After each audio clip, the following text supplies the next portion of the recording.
राधे राधे राधे राधे। महाराज जी मेरे पुत्र को असाध्य रोग है, इस हेतु मैं कुछ समय से अन्य मंत्रों का जाप कर रहा हूँ और कुछ रक्षा स्त्रोतों का पाठ करता पिछले कुछ समय से आपको मन से गुरु स्वीकार कर लिया है और राधा नाम में रुचि जगी है। महाराज जी, क्या मैं आगे भी इन मंत्रों का जाप जारी रखूं या सिर्फ राधा नाम जाप करना ही कल्याणकारी होगा? कल्याणकारी और भगवत प्राप्ति तो समर्थ है राधा नाम, और यदि हमारी रुचि है हम जप सकते हैं। और असाध्य रोगों की निवृत्ति के लिए अब हमें पता नहीं को कितने पाप का कौन सा परिणाम उदय हुआ और उसका कितना मंत्र होगा अव्यक्त है, हमें पता नहीं ना, इसलिए थोड़ा मंत्र जपे और फिर परिणाम हमको अनुकूल ना दिखाई दे तो हमें अश्रद्धा नहीं ना। जीव अनंत जन्मों में क्या क्या कर्म किए, कितने कितने पाप किए हैं, अब वो किस संयोग से आपका आक पुत्र बना है। अब भगवान की कृपा हुई कि आपका पुत्र बना है आकर के, तो आप उसके लिए जो भागवत भाव कर रहे हैं ये कृपा है भगवान की, नहीं ऐसे भी पिता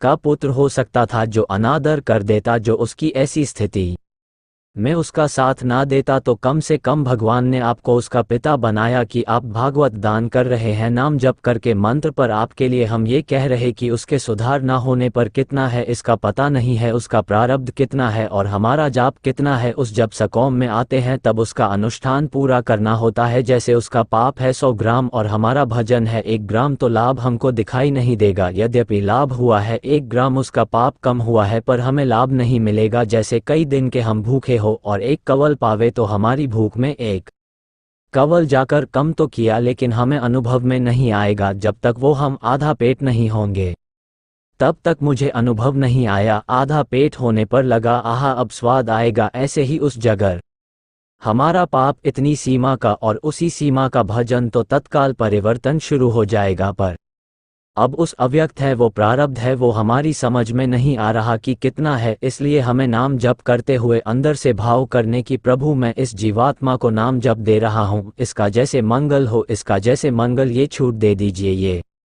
स्वस्थ ही हो जाए, खास बात नहीं है, इसका मंगल होना चाहिए। है मंगल भवन प्रभु, इस जीव का हमारे से पिता पुत्र का संबंध बना, अब इसका जैसे मंगल हो, इसलिए हम आपका मंत्र जप रहे हैं, आपका नाम जप रहे हैं, आपसे प्रार्थना कर रहे हैं कि इस जीव का मंगल हो। ये सबसे उत्तम बात रहती है। जे विधि प्रभु प्रसन्न मन होई, करुणा सागर की जय सोई है नाथ, जिससे आपका मन प्रसन्न हो, और करुणा समुद्र वही कीजिए जिससे इसका परम मंगल हो। तो परम मंगल भगवान जानते हैं किस तरह से होगा। हमें बिल्कुल निरपेक्ष रहना चाहिए, निरपेक्ष रहना, आसक्त नहीं होना चाहिए, ममता नहीं करना चाहिए, हमें प्यार करना चाहिए। प्यार करते हैं भगवत संबंध को और ममता कहते हैं देह संबंध को। देह संबंध से यदि हम रहेंगे तो अश्रद्धा हो जाएगी, क्योंकि देह संबंध नाशवान है, शरीर कभी भी नष्ट हो सकता है। आपका विचार अगर देह संबंध की पुष्ट होता है भजन, तो फिर अश्रद्धा है। और यदि भगवत संबंध है कि प्यारे इस रूप में आप आए हो, जब तक बनेगा तब तक हम तन से मन से धन से भजन से आपकी सेवा करेंगे, और आप जैसे प्रसन्न हो, आप जैसे मंगल हो, समझ पा रहे हैं, इसमें आपका भी कल्याण होगा और उस जीव का भी कल्याण हो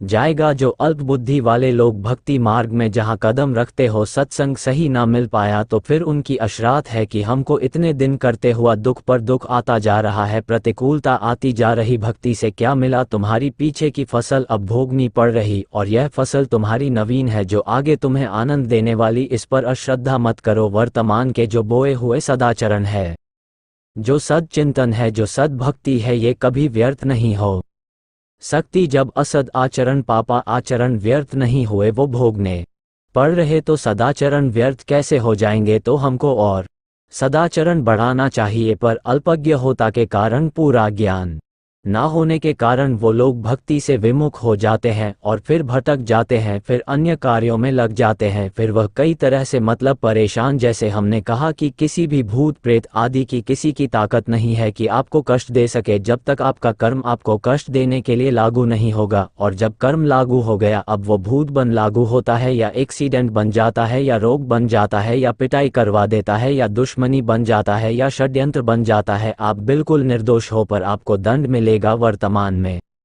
क्योंकि पूर्व का कर्म लागू हो गया है। ये सब बातें अज्ञानी को समझ में नहीं आती। उसने तर्क रखा, अज्ञान में तर्क उठता है, ना कि अब जैसे किसी ने किसी को मारा आप कह रहे प्रारब्ध है तो ऐसे तो अन्याय बढ़ता चला जाएगा। नहीं नहीं नहीं, ईश्वर से है नहीं आतंक, अब तक सबको मिटा देता। आप विचार करो, जितने उनके हाथ से मरने हैं। विनाश लीला भी तो भगवान की है। जैसे सृजन लीला है, पालन लीला है, तो विनाश लीला है। तो विनाश लीला का डिपार्टमेंट है, विनाश लीला के लिए इंतजाम रखा है, प्रभु का नहीं रखा इंतजाम।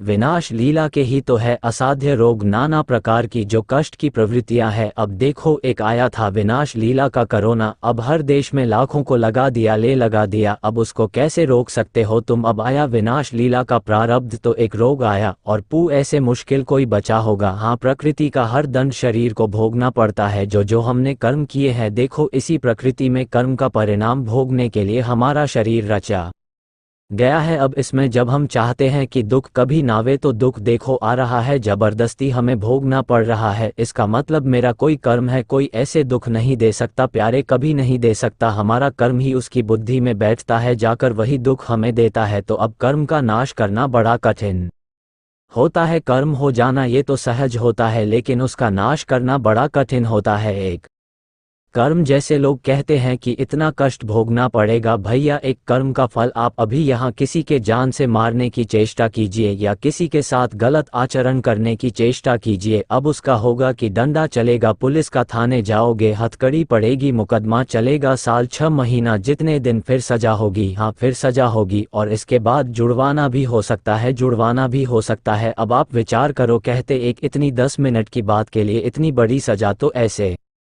हमसे बहुत पाप कर्म हो गए। अच्छा, कुछ ऐसे हैं जिनके लिए यहाँ कानून दंड नहीं देता, बिल्कुल नहीं देता, लेकिन भगवान का कानून तो दंड देगा, क्योंकि वो जीव है। तुमने हिंसा किए, हर जीव के कर्म का फल भोगना पड़ता है। तुम जो हिंसा कर रहे हो, तो अब वो जब जीव का कर्म उनके ऊपर लागू होगा, कोई छूट थोड़ी है कि तुम्हारे लिए छूट है। जब लागू होगा तब भोगना पड़ेगा, और जब भोगना पड़ता है तब फिर आदमी कहता है कि क्या वो नहीं सुन रहा है? वो इसलिए नहीं सुन रहा है, कहीं विधान नहीं है किसी को कष्ट देकर के आप सुखी हो जाए, ऐसा कहीं विधान नहीं। अगर ऐसा विधान है तो विधान ही नहीं है, किसी को कष्ट देकर सुखी होना नहीं है। तो अब वो जीव ने पूर्व में क्या कर्म किया है, अब अपने को तो पता नहीं। हाँ, सौभाग्य उसका ये है कि हम मनुष्य जन्म मिला, और दुर्भाग्य कि उसका पाप कर्म उसको रोग के रूप में या मानसिक पीड़ा के रूप में किसी भी तरह आ सकता है। अब हमें सौभाग्य और मिल जाए कि हमें भगवत भक्त के घर में जन्म मिल जाए, और वो भजन आनंद हो, वो सब संभाल देगा, भजन से सब संभल जाएगा। और कई ऐसे लोग तड़पते तड़पते जीवन व्यतीत करते, जैसे ऐसे गर्मी है, फुटपाथ में बैठे 1-1 रुपया मांग रहे, शरीर काम नहीं कर रहा, क्या क्या अव्यवस्था। और एक है, उनको पता ही नहीं कि गर्मी है। इस कोर्ट की वातानुकूलित कक्ष से निकले, वातानुकूलित गाड़ी में बैठे, वातानुकूलित ऑफिस में बैठे, वहां से निकले, वह उनको पता ही नहीं कि गर्मी क्या चीज है, खान पान सब। और एक है कि तसला रखे हुए भीषण धूप में, आप सोचो ना, तो जीवन की जो ये सब बातें देखी जाती है उनमें कर्म प्रधानता होती है। हमें चाहिए भगवान नाम जप करके हम सारे कर्मों को विध्वंस करें और महान परमात्मा को प्राप्त करें। केवल राधा नाम जप से ही भगवान को पाया जा सकता है। राधे राधे आप सभी को।